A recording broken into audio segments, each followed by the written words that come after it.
اگلا سوال ہے، نبی صلی اللہ علیہ وآلہ وسلم نے قبروں پر ٹہنیاں لگائی تھیں، تو کیا ہم قبر پر پھول ڈال سکتے ہیں؟ یہ اسی طریقے سے کہ حجر اسود ہے تو ہم بزرگوں کی چوکھٹ کو چوم سکتے ہیں، قبروں پہ ٹہنی ضرور لگائیں آپ،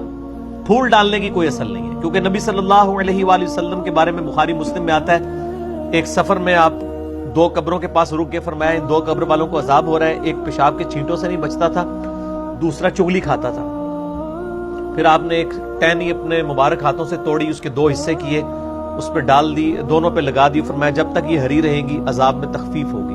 اس میں اکثر محدثین کا یہ خیال ہے کہ یہ نبی علیہ السلام کے مبارک ہاتھوں کی برکت ہے، یہ نہیں ہے کہ آپ کسی کی قبر پہ بھی کوئی ٹہنی لگا دیں گے تو عذاب میں تخفیف ہوگی،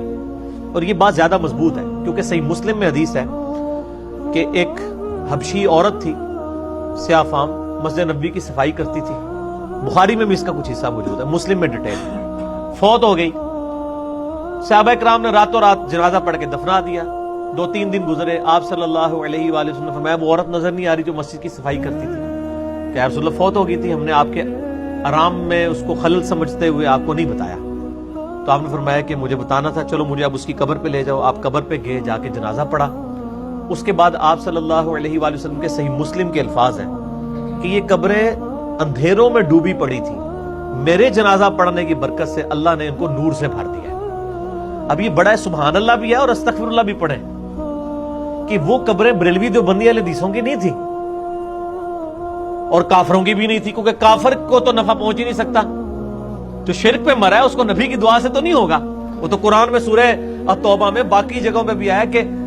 کسی نبی اور اہل ایمان کے لیے شایع نہیں کہ وہ کافروں کے لیے دعائے مغفرت کرے، کیونکہ وہ تو ایکسیپٹ نہیں ہونی، اور سورہ توبہ میں ہے کہ منافقین کے لیے آپ 70 دفعہ بھی دعا کریں اللہ نہیں قبول کرے گا۔ یہ سبحان اللہ تو آپ نے پڑھ لیا، یعنی وہ مسلمانوں کی قبریں تھیں اور نبی علیہ السلام کے مبارک زمانے کے مسلمان تھے، یعنی اصحاب تھے، تو بڑا خطرناک معاملہ ہے۔ یہاں تو آپ بزرگوں کی نسبتیں لے کے بیٹھے ہوئے ہیں کہ جی ہم بچ جائیں گے،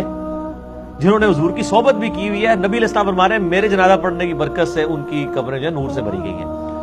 تو اس لیے وہ ٹہنیوں والی بھی آپ صلی اللہ علیہ وآلہ وسلم کی مبارک برکت تھی۔ اگر کوئی اس پہ سنت پہ بھی عمل کرتا ٹھیک ہے، ٹہنیاں لگائے،